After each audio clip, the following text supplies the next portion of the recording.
So the next talk, final talk of this session is the security analysis of reduced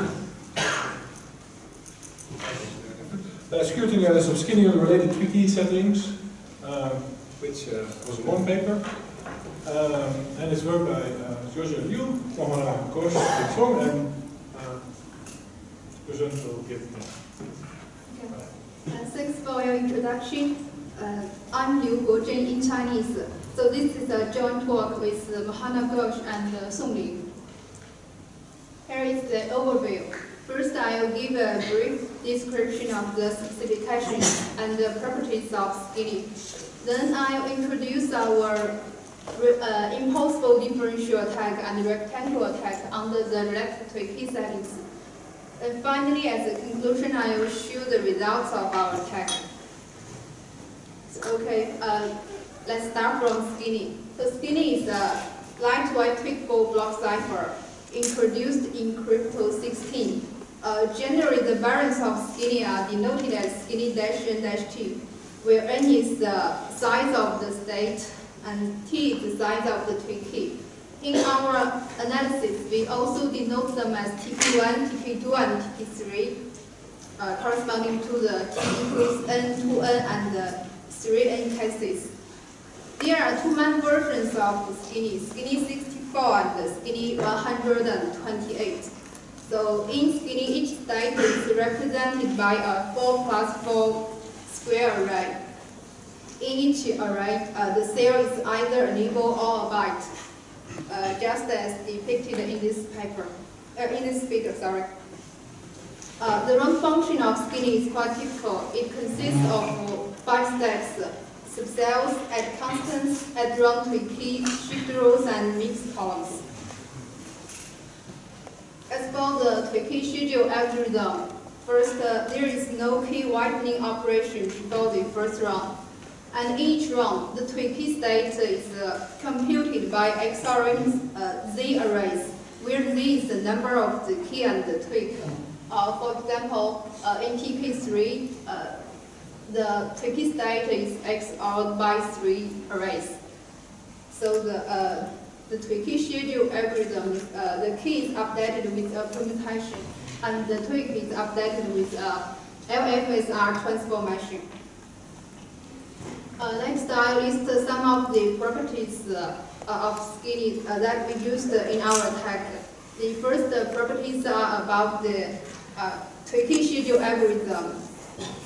As the tweaky schedule is linear, so given the master tweaky difference, we can compute all the sub-tweaky difference at each run.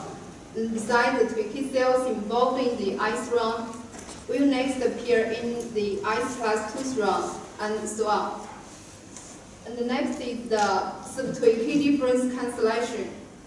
So for a given active tweaky cell, only one single sub-tweaky difference cancellation can happen every 30 runs for TP2, and 2 cancellations for TP3. So combine all the properties, we can obtain 3 and 5 runs of fully inactive internal states for TP2 and TP3 separately.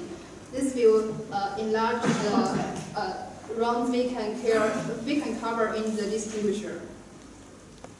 Another property is about the mixed columns.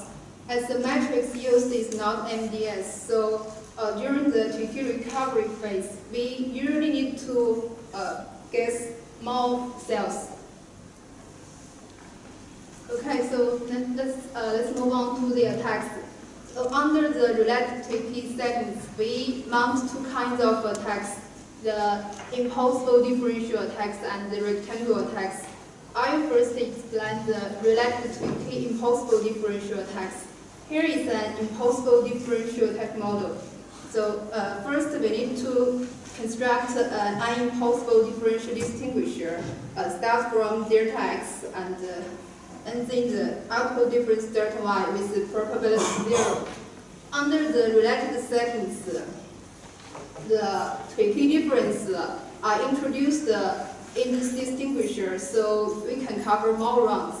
At the key recovery phase, we need to extend the distinguisher backwards and forwards by several runs. to the plain text difference delta in and the cipher text difference delta out. So then we need to discard all the key in and key out in the extended rounds so that we can retrieve the valid subkey.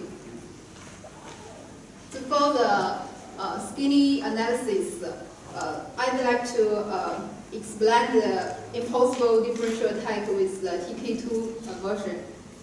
So first, I introduce how we construct the impossible truncated differential distinguisher. Our 14-round impossible distinguisher for TK2 is searched by the MILP method. And here is an example of the distinguisher. This is the input difference, this is the output difference. Here B is an actual value, for example, it's 11, and N is any non-zero values. When we construct the distinguisher, we make use of the sub-Tweakey difference cancellation property. So for TK2, we obtain the 3 rounds of full non-active states, and besides, the position of the active cell at the beginning of the differential trail is chosen according to 2 requirements. First is it must cover more rounds at the distinguisher, and then it will also extend to more rounds in the Tweakey recovery phase. So that's how we construct the impossible distinguisher. Then at the Tweakey recovery phase, the 14-round distinguisher is extended 4.5 rounds both backward and forward. Here we also give the Tweakey difference delta used in this attack. Here is a practical 23-round attack for TK2. Here is the distinguisher, and we extend the distinguisher backward and forward both several rounds, and then we recover the involved sub-Tweakeys here and there. At the data collection step, we set a number of structures just as the typical impossible attacks, and then we filter the right pairs from the structures. At the Tweakey recovery step, for all the right pairs we fired at the last step, we derive all the involved sub-Tweakey cells, and then we discard all those sub-Tweakey cells. With enough pairs, we can exclude most of the wrong key gates and then retrieve the right Tweakey cell. So in a summary, we can cover 19 rounds for TK1 and 23 rounds of TK2. Here we also give the data time and memory complexity. The next attack is the Related-Tweakey rectangle attack. Let's first review the boomerang and the rectangle attacks. A boomerang attack generally starts from one differential between this pair alpha to beta with the probability p, and then we also construct another 2 differentials at the other side of delta to gamma with the probability q. Then if all these 3 differentials are satisfied, then with probability p square q square, we can obtain another differential between this pair. So if this probability p square q square is larger than 2 to minus n, then we can construct a valid distinguisher. So with this distinguisher, we can further retrieve the involved subkeys. Furthermore, the boomerang attack is improved as the amplified boomerangs and the rectangle attacks. I will also explain the related rectangle attacks on Skinny with the TK2 variants.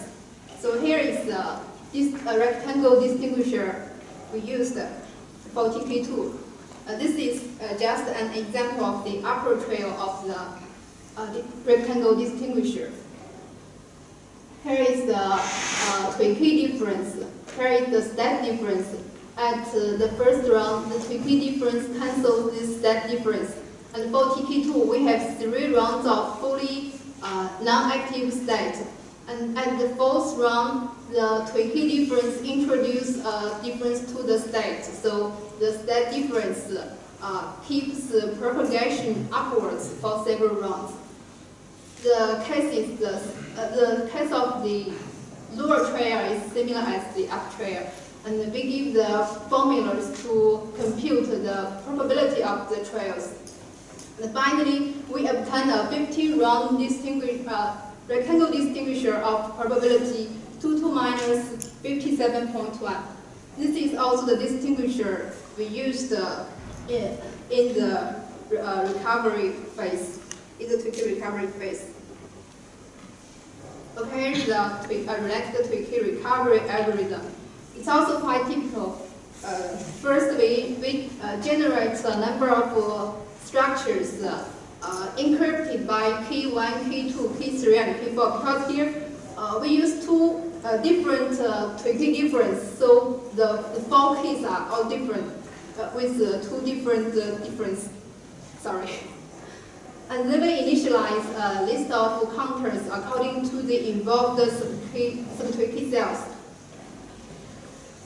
Then we need to generate all the right cortex from the structures.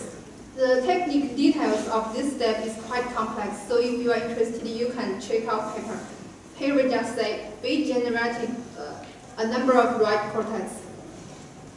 Then for all the right cortex, increase the counters of the sub-Tweakeys that satisfies these differences.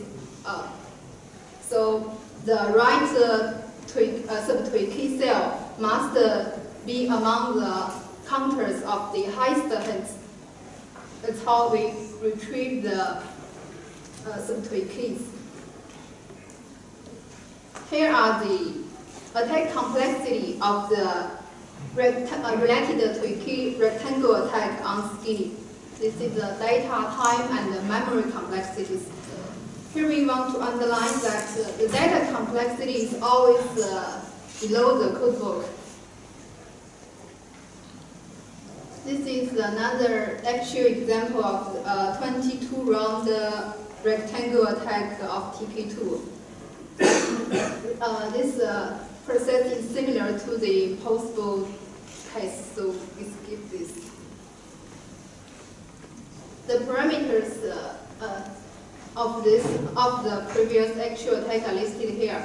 Here we make use of the distinguishers we just introduced before, and the data complexity of this 22-round attack is 2 to 63.5 if we choose the number of the right cortex to be 4.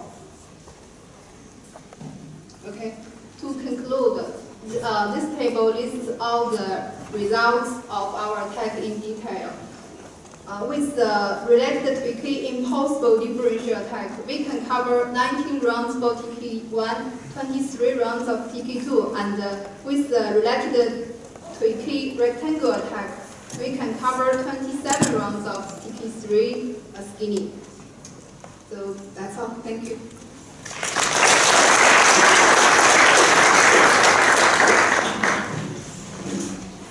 Any questions? Ample time for questions.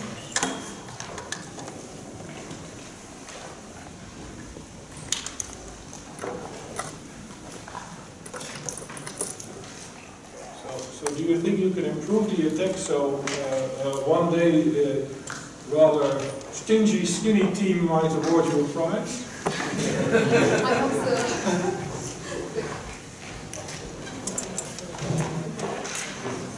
No other questions? Okay, let's thank the speaker.